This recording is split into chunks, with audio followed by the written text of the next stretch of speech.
From stadium lights to funeral flowers, Ozzy Osbourne's final journey wasn't just a farewell. It was a love letter for millions who grew up screaming his name. The city stood still. Birmingham bids farewell to Ozzy Osbourne. On July 30, 2025, Birmingham, the birthplace of heavy metal, witnessed a moment that will likely be etched in music history forever. The streets fell into a solemn hush as the city mourned one of its most iconic sons, Ozzy Osbourne, the Prince of Darkness himself. From the early hours of the morning, fans from across the United Kingdom and beyond began pouring into Broad Street, where a commemorative bridge and bench honor Black Sabbath, the legendary band that launched Ozzy's career. By midday, the road was a sea of black-clad mourners clutching vinyl records, wearing vintage concert shirts, and carrying homemade signs that read, "Thank you, Ozzy," and "Metal Forever." In a breathtaking display of communal grief, thousands stood shoulder to shoulder, some crying quietly, others chanting Ozzy's name as a final tribute. At the center of this gathering was a flower-covered hearse carrying Ozzy's casket, adorned with purple arrangements, his favorite color, and a simple inscription of his name in metallic silver. Local news channels broadcasted the event live, noting the surreal mix of grief and celebration that filled the air. As the funeral procession moved slowly through the city, the crowd maintained a reverent silence broken only by spontaneous applause and the occasional shout of, "We love you, Ozzy." Birmingham had transformed into a living tribute, proving that Ozzy Osbourne's legacy transcended not just genre or generation, but even mortality itself. It was more than a funeral, it was the final encore of a man who never followed the rules, and inspired millions to do the same. A family in mourning, Sharon and the Osbourne children say goodbye. As Ozzy Osbourne's casket made its way through the emotional streets of Birmingham, all eyes turned to the figure walking closest behind it, his wife of over 4 decades, Sharon Osbourne. Dressed in deep black and wearing dark glasses that could not conceal the tears streaming down her face, Sharon's grief was palpable, her shoulders trembling as she leaned into the embrace of her daughter Kelly, who walked beside her, equally distraught. Jack Osbourne maintained a protective posture near his mother and sisters, his face set in a solemn expression of silent sorrow. The family had arrived earlier that morning, avoiding fanfare and cameras, but as the hearse came to a halt at the Black Sabbath Bridge, a symbolic stop for the man whose name had become synonymous with metal, they stepped forward together. It was a deeply human moment, far removed from the stage lights and scandal headlines that had once defined the Osbournes in the public eye. They stood there, not as reality TV stars or celebrity personalities, but simply as a grieving family saying goodbye to a beloved father and husband. Sharon was seen clutching a small bouquet of black roses, which she laid gently at the foot of the memorial bench bearing Ozzy's name, alongside handwritten letters from the grandchildren. Cameras captured her breaking down momentarily, her cries muffled as Kelly placed a comforting arm around her. Even Amy and Louis, who often stayed away from the public spotlight, stood quietly with heads bowed, a rare united appearance for the Osbourne siblings. The family's decision to engage with fans at the bridge, to wave gently and mouth silent thank yous, did not go unnoticed. Their dignity in mourning became a mirror to Ozzy's own legacy, raw, real, and unfiltered. As they stepped back and watched the hearse continue its path, the Osbournes left behind not just flowers, but a message of enduring love and strength. They were not there as celebrities. They were simply his people, those who had known the real man behind the music, behind the madness. And in that moment, their pain became everyone's pain. The music paused, Iron Man played one final time. As the funeral procession slowly advanced along Broad Street, time itself seemed to hold its breath. And then, from a modest corner near the Black Sabbath bench, came the unmistakable sound of brass, deep, slow, mournful. It was Iron Man, not blasting from speakers or performed by a rock band, but played as a soulful, dirge-like rendition by Boston Brass, a local brass ensemble known for its emotional arrangements. The iconic riff, reimagined with trumpets, trombones, and a lone tuba, floated through the air like a sonic eulogy. People who had grown up headbanging to the original version now stood still, many with hands over their hearts, others with tears streaming down their faces. Even the city itself seemed to listen. Traffic halted, conversations stopped, and a collective silence blanketed the crowd. The sound of Iron Man, a song that once symbolized power, rebellion, and defiance, now carried a different weight, farewell. The music served as a bridge between generations of fans who had been touched by Ozzy Osbourne's legacy. Older fans who had been there since the early days of Black Sabbath exchanged glances with younger attendees who had discovered Ozzy through streaming apps and festival appearances. The shared emotion between strangers was immediate and deep, as if the song had become a code only the brokenhearted could fully understand. Some began to quietly sing along, while others raised their fists, horns up, in the universal symbol of rock solidarity. It was a moment that transcended language, culture, and even death. As the final note rang out and faded into the gray Birmingham sky, there was no applause, just a gentle wave of sobs, sniffles, and a whisper of wind. The band put down their instruments in silence, their job done. In those few minutes, they hadn't just played a song. They had performed a farewell hymn for an icon whose life and music redefined the very meaning of heavy metal. And though Ozzy was no longer physically present, his spirit had once again filled the city, this time not through amplifiers, but through brass, breath, and memory. It was a final performance without lights or stage, but one that Birmingham and the world would never forget. A private goodbye, the Buckinghamshire funeral ceremony. After the public procession in Birmingham concluded under cloudy skies and bittersweet applause, the Osbourne family withdrew from the spotlight to honor Ozzy Osbourne's final wish, an intimate farewell away from cameras, chants, and the weight of public expectation. Hours after thousands lined the streets for a last glimpse of the rock legend's casket, the family traveled to their quiet estate in Buckinghamshire, where a private funeral ceremony was held in accordance with Ozzy's personal instructions. The service was said to be minimalist but meaningful, attended only by close family, longtime friends, and a select few from his inner circle. No press was allowed, no drones hovered overhead, and even the house staff reportedly took time off to ensure privacy. It was a far cry from the chaotic, spotlight-heavy moments that had once defined Ozzy's career, and that was exactly the point.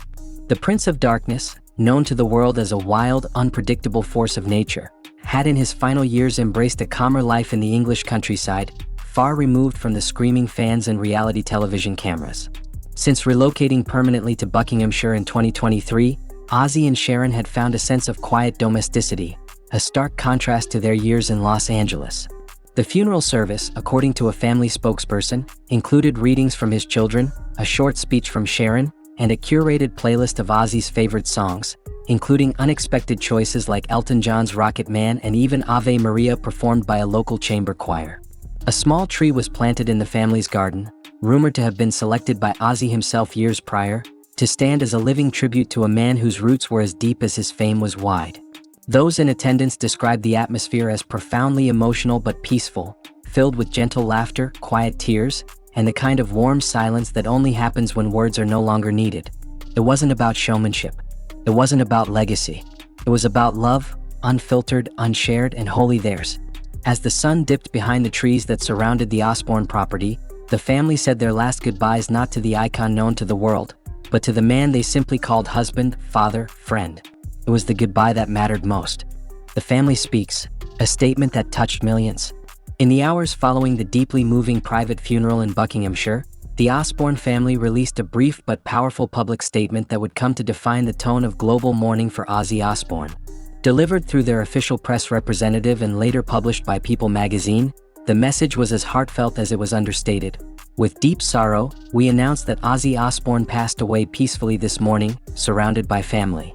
It was a single sentence, yet it resonated with profound weight across newsrooms, social platforms, and fan communities worldwide. Within minutes of the announcement, the internet was awash with tributes, not only from diehard rock fans and musicians but also from actors, comedians, and everyday people whose lives had been touched by Ozzy's music, his chaotic charisma, and his raw humanity. In the following hours, each member of the family shared a personal note or memory online.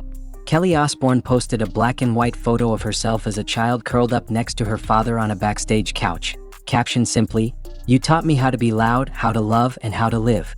I'll never stop hearing your voice." Jack Osbourne followed with a message of gratitude, writing, "He was the wildest force in any room, but also the first one to tell you he loved you." Sharon Osbourne, ever composed, shared a vintage tour photo of Ozzy with his arms spread wide in front of thousands, writing, "He lived as big as he sang. He died in peace, and we'll honor that peace forever." These brief but intimate glimpses into their grief shifted the public dialogue from one of spectacle to one of shared mourning. Suddenly, the headlines weren't just about a rock legend's death. They were about a family trying to navigate the impossible task of saying goodbye. Fans responded not with hashtags but with stories. First concerts, lyrics that got them through dark nights, moments where Ozzy's unfiltered honesty made them feel seen. The statement from the Osbournes became more than just a press release. It became a digital vigil, a moment of stillness in a noisy world. It reminded everyone that behind every icon is a family, and behind every farewell is a human loss. As the messages of love flooded in from all corners of the globe, the Osbournes' grief was no longer theirs alone, it was ours too. Ozzy's wishes, a funeral that broke tradition. Long before his passing, Ozzy Osbourne made it clear that he didn't want his funeral to follow the rules, or the sorrowful tone so often expected of public figures. In a 2011 interview that resurfaced and quickly went viral after his death, Ozzy had jokingly said he'd be fine if his funeral playlist included a medley of Justin Bieber and Susan Boyle, so long as people were smiling. And while his request was made in jest, the underlying sentiment was deeply sincere. He never wanted his farewell to be a scene of mourning, but one of gratitude and joy. That philosophy shaped how his family designed both the public and private elements of his send-off.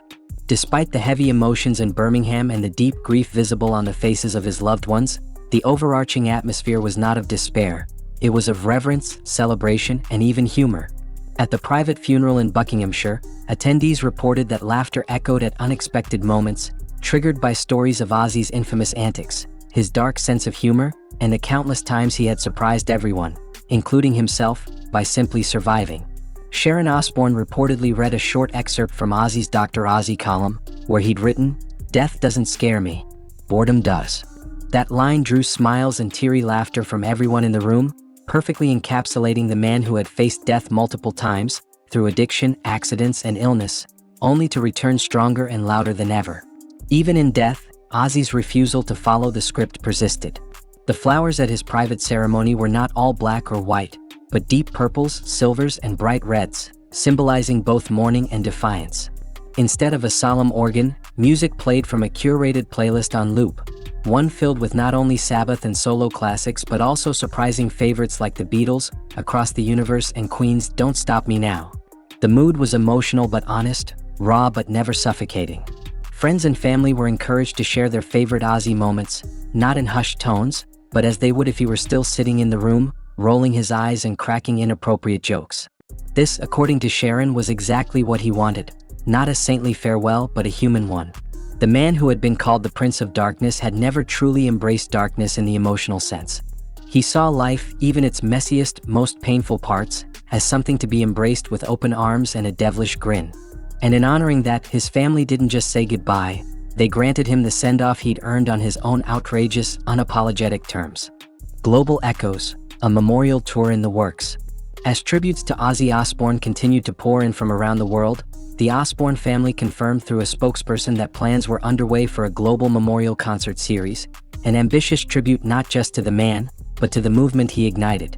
Though no official dates or locations have been released as of early August 2025, insiders close to the family revealed that discussions have begun with multiple venues in Los Angeles, Tokyo, Sao Paulo, Berlin, and of course, Birmingham, to host live tribute events featuring an all-star lineup of musicians inspired or mentored by Ozzy throughout his 6-decade career. The idea, reportedly conceptualized by his children Kelly and Jack, is not to hold a single farewell show, but to bring Ozzy's energy, music, and legacy back to stages around the world. One last tour, so to speak, only this time with his spirit leading the encore. Rumors already swirl about performances by Black Sabbath surviving members, along with acts like Metallica, Slipknot, Foo Fighters, and even pop and classical artists who admired Ozzy's genre-defying impact. In a nod to his unpredictable and open-minded taste in music, each event is expected to blend rock, metal, and unexpected guest appearances, staying true to Ozzy's lifelong belief that music has no borders. Sharon Osbourne, though still grieving privately, is expected to act as executive producer of the memorial project, with proceeds likely to be donated to Parkinson's Research Foundations and mental health charities, two causes close to Ozzy's heart. Fans across the internet have already begun mobilizing under the hashtag #OzzyForever, posting tribute videos, song covers, and artistic renditions of Ozzy's most iconic moments. Meanwhile, demand for concert access is skyrocketing, with online petitions gaining traction to make at least one performance free and broadcast globally. The idea, as Kelly Osbourne reportedly described in an internal memo, is to give everyone who ever screamed his lyrics, cried to his songs, or found strength in his chaos a chance to say thank you. If realized, this tribute tour would not only be unprecedented in scale, but also deeply aligned with who Ozzy was, a performer whose art didn't stop at entertainment, but created community, identity, and rebellion for millions.